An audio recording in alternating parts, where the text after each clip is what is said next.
So Monday morning, what are we doing? Shenanigans. That's what we're doing. Shenanigans. Plotting and scheming down at Boundary Road. So what are we plotting and scheming about down at Boundary Road with these two unlikely characters? We've got Justin Lewis here, amazing designer. Don't need architect, designer. Amazing. And we've got the legendary Scott Allen over here that's currently working on the Wrench residence, about to nail it and finish it off. What we're doing, honestly, this morning down here at Boundary Road is the next development we're going to be doing together. And this is the dude that's going to build it for us. He is. He's going to build it for us in conjunction with many other trades, but we'll get it done. So I'm going to ask Justin here, what's one of the most important things that we've got to do before we get a project off the ground? What is one of the most important things that we start getting projects off the ground? Because we don't want problems later on. We want problems now. So as you can tell, I'm super excited to get this project off the ground. So when I come to Justin, he's going to run through a couple of the most important things at this shenanigans stage where we're plotting and scheming to make sure we get it right. So Justin, what are a couple of the things that are most important when we're working together here to get this thing out of the ground right? Yeah, so look at this stage, we're just trying to get the maximum yield for the project, if that makes sense. So we're trying to make sure that we can maximize profits, maximize floor area. That's the main thing that we're trying to do. And then try and make sure that we can get the best value for money. That's really the thing that we're trying to work with now. And then once we've got that on, basically we're working with a basic layout, then we can start working on costs and things like that after that.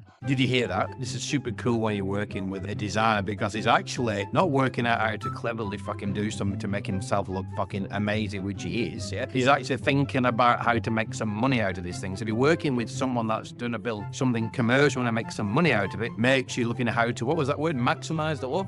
Maximize your profit. Maximize the profits by maximize the floor plan. Now, there's a couple of things that are going to be important after you maximize the floor plan and maximized the profits is some of the technical things. So Justin, what are some of the things that we're going to have to, that you're going to have to do, not me, he's going to have to do to figure out to keep us legal as regarding, you're talking about fire stuff, all this code stuff, planning shit, like where do you start now? So we need to work out firstly what classes these buildings are going to be. What we're probably looking at doing here is one shop with maybe 2 apartments. So we need to make sure that there's fire rating between the 2 apartments and the shop. There's an FRL value that we need to meet there. So we're basically trying to make sure that we design the units accordingly to save as much money as we can on the construction so that we can yet again maximize the profits later. Did you hear that? Still maximize the profits by making sure everyone's safe and maximize the profits. So that's what working with a good designer right at the beginning. And it's why you got to put the power of 3 together. The iron triangle, earth, wind, and fire, Father, Son, the Holy Spirit, 3 fucking blind mice. Because if you've got an idea in your mind, you need good people around you, good team around you to hold you accountable to doing the right thing so you don't fuck it up.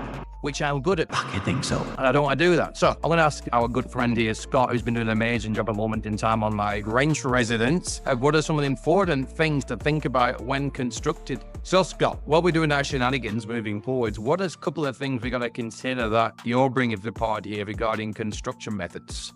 2 options, tilt slab or block work. So it comes down to, you do tilt slabs, it's a lot quicker process, so you can get in a lot quicker, so you can then start renting them out. And that comes back to costing too. You have to work between which one's going to be more viable for you. Yeah. Or, no, that's interesting. The amount of cost it's going to cost. I personally would go the tilt slab because you're not interfering with there's a lot of shops around here. Yeah. You're not interfering with a lot of trades coming and going, slowly building out bluff work and things like that. You get in and out very quick and you don't cause people will get grumpy with you. Yeah. So I think it comes down to speed of the construction. So we're talking this morning, all 3 of us, it's our shenanigans meeting, plotting and scheming, which is the best way to go. And we've probably been through in our conversation today around 2 or 3 different aspects. But by spending the time together, spending the time up front, just in a coffee meeting for an hour, we've probably got 3 or 4 bullet points absolutely nailed to move forward. So guys, thanks for your time this morning. Thank you for listening to this. And the lesson in this, if you're thinking of fucking doing anything in life, especially if you're going to build something, one of the most stressful things you can do, you want to make it fun, adventure, and harmony, put a band together for that know what the fuck they're doing and get some good advice and make sure you get your head from up your arse like I've been doing this morning and listen to people that are good at doing what they're doing. Renty out.